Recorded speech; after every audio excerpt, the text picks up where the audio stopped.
नमस्कार, crime news में आपका स्वागत है। मैं हूं आपके साथ सिरांधा शेखर। आज हम क्राइम न्यूज में एक ऐसी खबर की पड़ताल करेंगे जो न्याय की चौखट पर दम तोड़ रही है। पीड़ित परिवार दर दर की ठोकरें खा रहा है और आरोपी सलाखों के पीछे पहुंचाने के बदले खुलेआम घूम रहे हैं। एक बेटी, एक भाई, एक मां चीख चीख कर न्याय की गुहार लगा रहे हैं, लेकिन पुलिस के कान पर जूं तक नहीं रेंग रही है।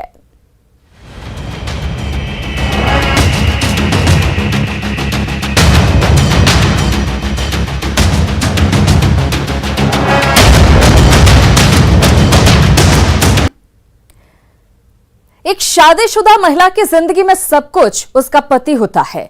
भारतीय संस्कृति में पति को परमेश्वर का दर्जा दिया गया है, लेकिन जब यही परमेश्वर हैवान बन जाए तो उस महिला की जिंदगी एक अभिशाप बनकर रह जाती है।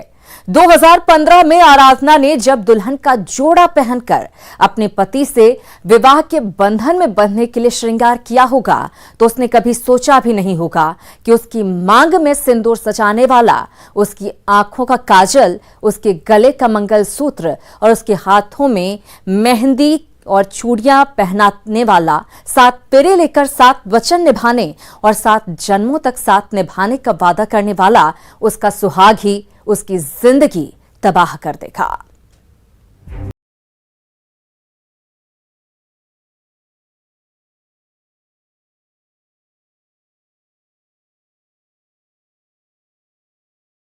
चीख कर कह रही है मासूम, पापा ने मम्मी को मार डाला।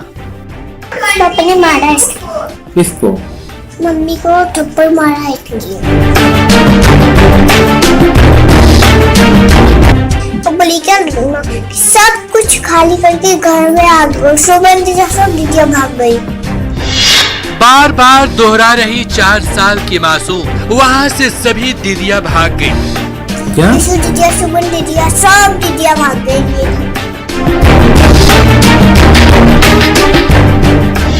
लेकिन बेगूसराय की पुलिस कुछ नहीं सुन रही।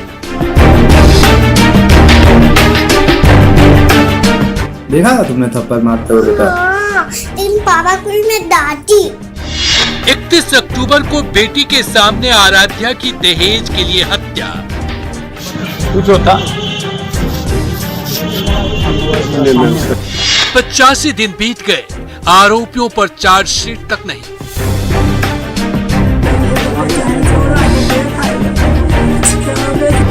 छुट्टियों के बहाने चार्जशीट अटकाने की तैयारी तो नहीं। 27-28 जनवरी तक चार्जशीट नहीं तो जेल से छूट जाएंगे आरोपी। इंसाफ की हर गुहार अब तक बेअसर। बेटियों को इंसाफ नहीं, फिर कैसा सुशासन? दहेज लोभियों पर कार्रवाई नहीं, फिर कैसा प्रशासन? हत्यारे बच निकलेंगे तो कैसे बनेगा दहेज मुक्त बिहार? सुनो सरकार, बिहार की बेटियां खौफ में है। आराधना को इंसाफ कब? कहते हैं कि बहू बेटी लक्ष्मी का रूप होती है, लेकिन इस देवी को जब सिर्फ उगाही का जरिया समझ लिया जाए तो पूरी जिंदगी तबाह हो जाती है। ऐसी ही दर्दनाक कहानी 29 साल की आराधना कुमारी की है, जिसे बड़ी ही बेरहमी से उसके ही पति और ससुराल वालों ने मार डाला।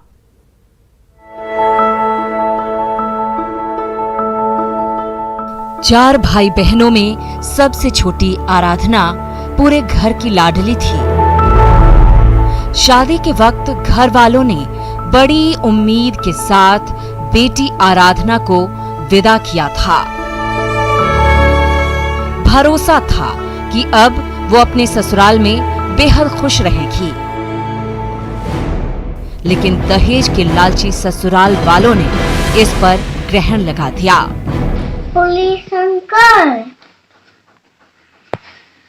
मेरी मम्मा को ना पापा और दादी और दादा सबने सब बुआ ने मिलकर मारा। आराधना की 11 जून 2015 को बेगूसराय के पोखरिया के मनीष से शादी हुई थी। इसके कुछ ही समय बाद उसे दहेज के लिए प्रताड़ित किया जाने लगा। कई बार पीड़ित परिवार की तरफ से समझाने के बावजूद ये सिलसिला नहीं रुका। अगस्त 2020 में आराधना अपने मायके पटना के पंडारक आ गई। इस बीच 30 अक्टूबर को आरोपी पति मनीष आराधना के मायके पंडारक पहुंच गया और पिता के बीमार होने की बात कहकर ससुराल चलने की बात कही। उसने आराधना और परिवार से वादा किया कि अब दहेज को लेकर प्रताड़ित नहीं करेंगे, लेकिन अगले ही दिन 31 अक्टूबर को आराधना की हत्या कर दी गई।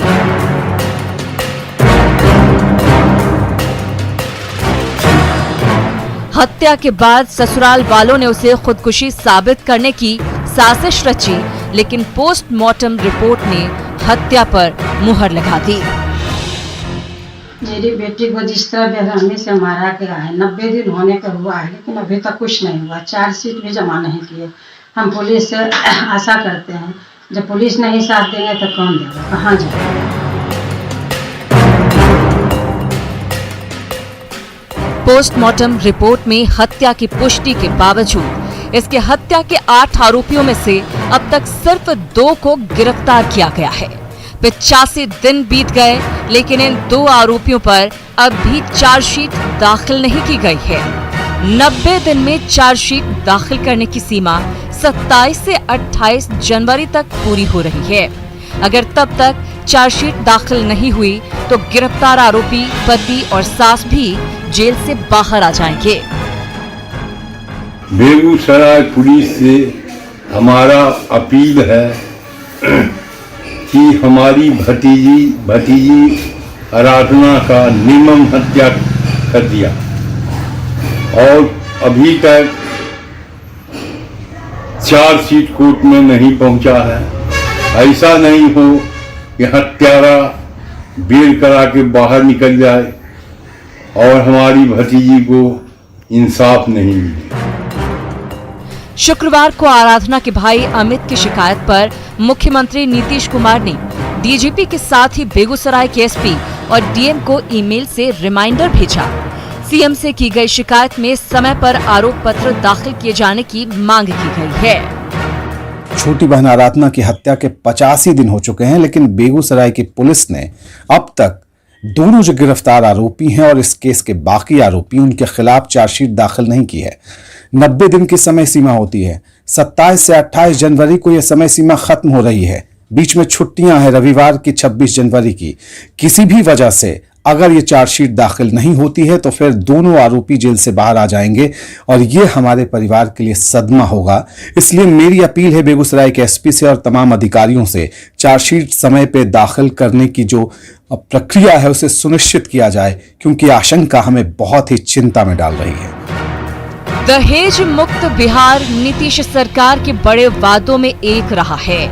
ऐसे में देखना ये है कि आराधना को इंसाफ दिलाने के लिए बेगूसराय की पुलिस कितनी तेजी से एक्शन में आती है।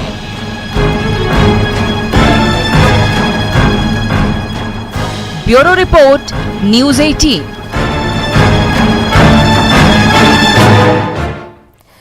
अब तक इस मामले में क्या कुछ हुआ है, आखिर क्या वजह रहे कि 85 दिन बाद भी चार्जशीट दाखिल नहीं की गई है, किन चुनौतियों से गुजरना पड़ा है, हम आराधना के भाई से ही जानते हैं। आराधना के भाई अमित हमारे साथ जुड़ गए हैं।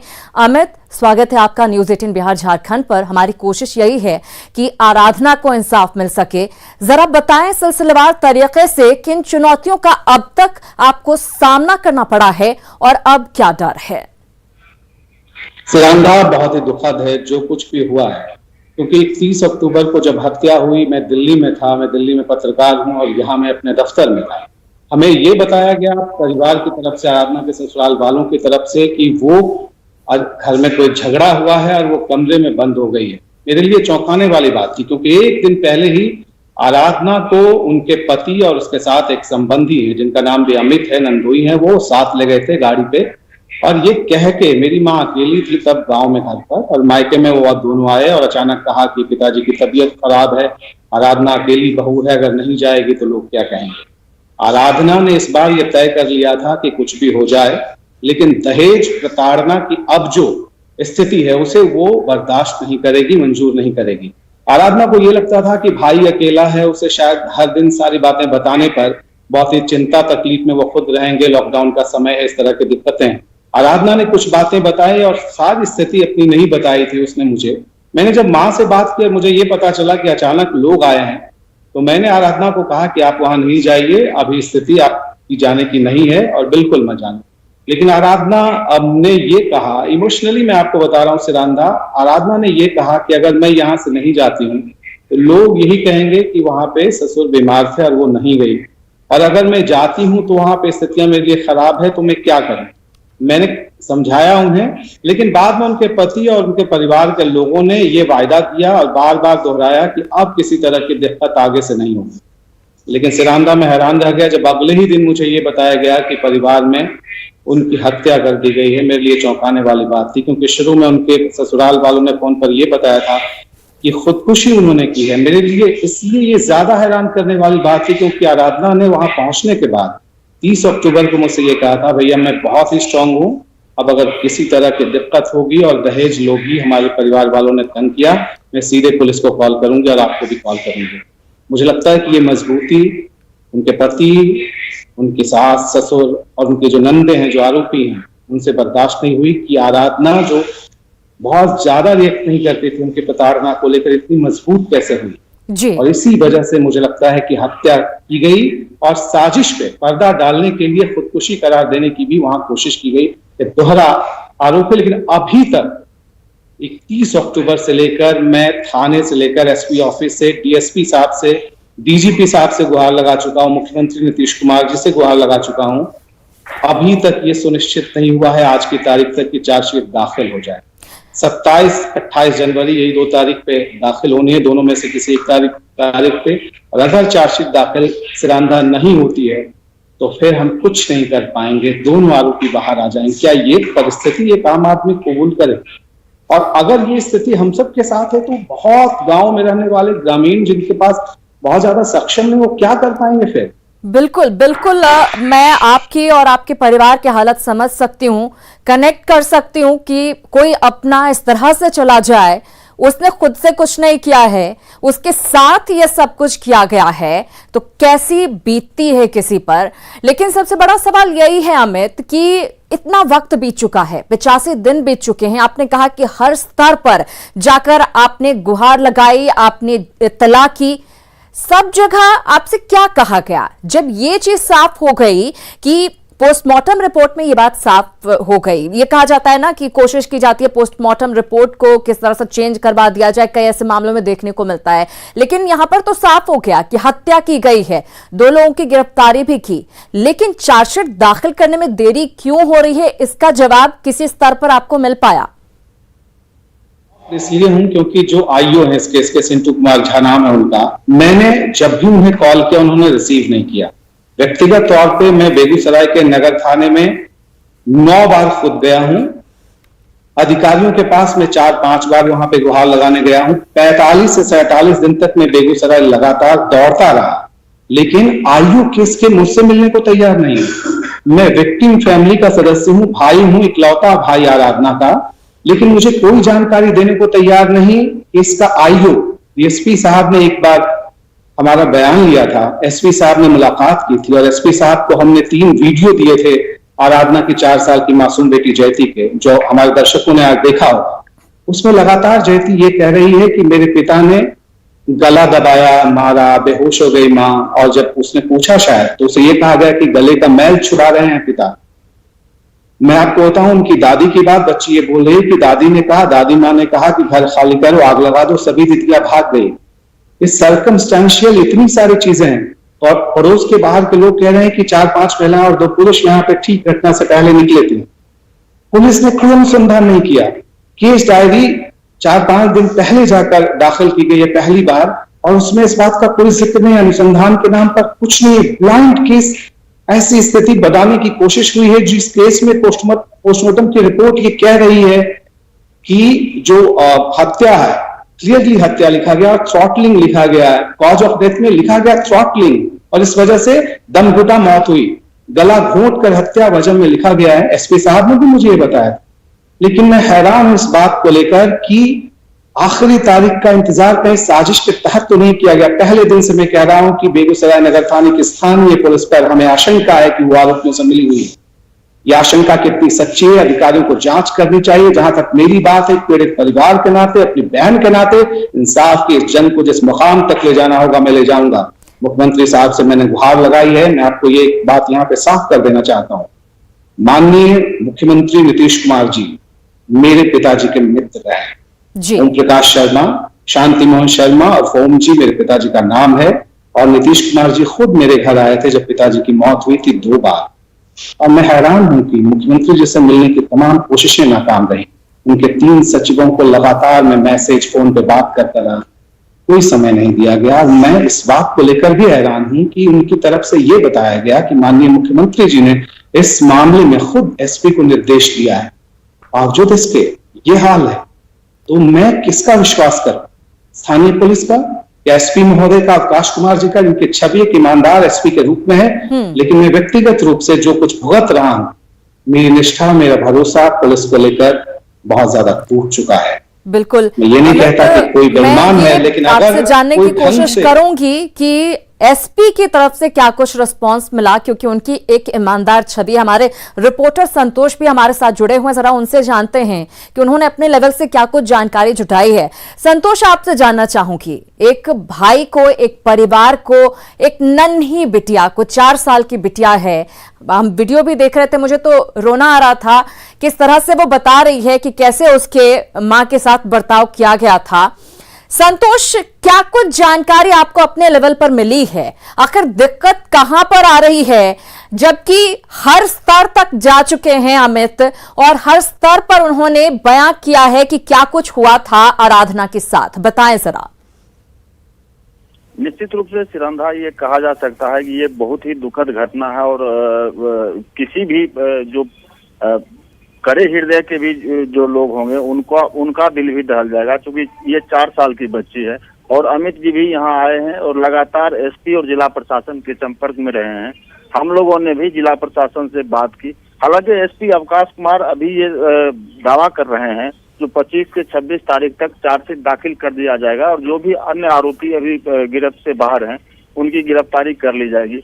लेकिन यहाँ ये कहा जा सकता है, परिजनों को जो संशय है, चूंकि हाल के दिनों में ऐसा देखा गया है, जो पुलिस की लापरवाही या इसको मिलीभगत भी हम लोग कह सकते हैं, जिसकी वजह से चार्जशीट समय से दाखिल नहीं की जाती है और आरोपी को 163 का लाभ देकर न्यायालय से जमानत मिल जाती है। तो परिजनों का जो संशय है वो कहीं न कहीं सही है, क्योंकि जिला प्रशासन इसमें पूरी तरह अभी तक, हालांकि ये बात है जो एसपी लगातार दावा कर रहे हैं, जो जल्द ही आरोपियों की गिरफ्तारी भी कर ली जाएगी और समय से चार्जशीट दाखिल कर दिया जाएगा। लेकिन समय से चार्जशीट दाखिल करने की बात संतोष कही जा रही है, इतना लंबा वक्त आखिर क्यों लगा है?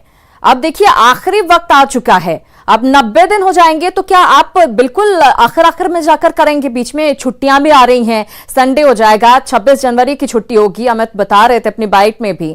तो आखिर अंतिम तक का इंतजार क्यों किया जा रहा था? जी, निश्चित रूप से ये जिला प्रशासन या पुलिस पर सवाल खड़े कर रही है, क्योंकि पुलिस जो है अंतिम क्षणों का इंतजार कर रही है और अगर छुट्टियों का लाभ देकर या किसी अन्य कारणवश या प्रभाव की वजह से ही आईओ के द्वारा अगर न्यायालय में समर्पित नहीं किया जाता है चार्जशीट, तो फिर जो भी आरोपी हैं या पुलिस की गिरफ्त में भी जो हैं, जेल में हैं, उनको जमानत दे दी जाएगी। तो कहीं न कहीं ये सवाल जरूर खड़ा हो रहा है। और देखा जाए तो मुख्यमंत्री के द्वारा रिमाइंडर भी किया गया है लगातार 2 बार, जैसा हमें जानकारी मिल पाई है, 2 बार मुख्यमंत्री ने स्वयं रिमाइंडर किया है मेल के माध्यम से जिले के एसपी और डीएम दोनों को। लेकिन तब अगर कार्रवाई नहीं होती है तो कहीं न कहीं जिला प्रशासन निश्चित रूप से सवाल उठता है कि अगर सीएम के निर्देश पर कार्रवाई नहीं होती है तो बाकी केस में क्या उम्मीद की जाएगी? संतोष, धन्यवाद इस जानकारी के लिए। अमित भी हमारे साथ जुड़े हुए थे, उन्होंने तमाम बातें बताई हैं। अमित, हम उम्मीद करते हैं कि जिस तरह से आपको परेशानियों का सामना करना पड़ा है, उन परेशानियों को झेलने के बाद कम से कम आपकी दिक्कतें दूर हो और आराधना को इंसाफ मिल सके और समय से पहले चार्जशीट दाखिल हो सके। बहुत धन्यवाद हमारे साथ जुड़ने के लिए और इस जानकारी को साझा करने के लिए। हमें यही उम्मीद है कि मुख्यमंत्री के निर्देश के बाद कम से कम इस पूरे मामले में कार्रवाई हो, क्योंकि मुख्यमंत्री का एक सपना है दहेज मुक्त बिहार हो, बाल विवाह नहीं हो। इन सब चीजों को लेकर बहुत कुछ सामाजिक कुरीतियों को मिटाने के लिए उन्होंने कदम उठाए हैं, लेकिन देखना होगा कि इस पूरे मामले में अब आगे क्या होता है। दहेज दानवों ने आराधना को बेमौत मार डाला, मासूम से मां का आंचल छीन लिया। जिसने अभी अभी चलना सीखा है, संभलना सीखा है, सच और झूठ का फर्क जाना है, उसे अभी भी यकीन है कि उसकी मां लौट कर आएगी और उसे प्यार करेगी, जो अब संभव नहीं है।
पति का ये इंतजार तो खत्म नहीं हो सकता, लेकिन इंसाफ की आस बाकी है।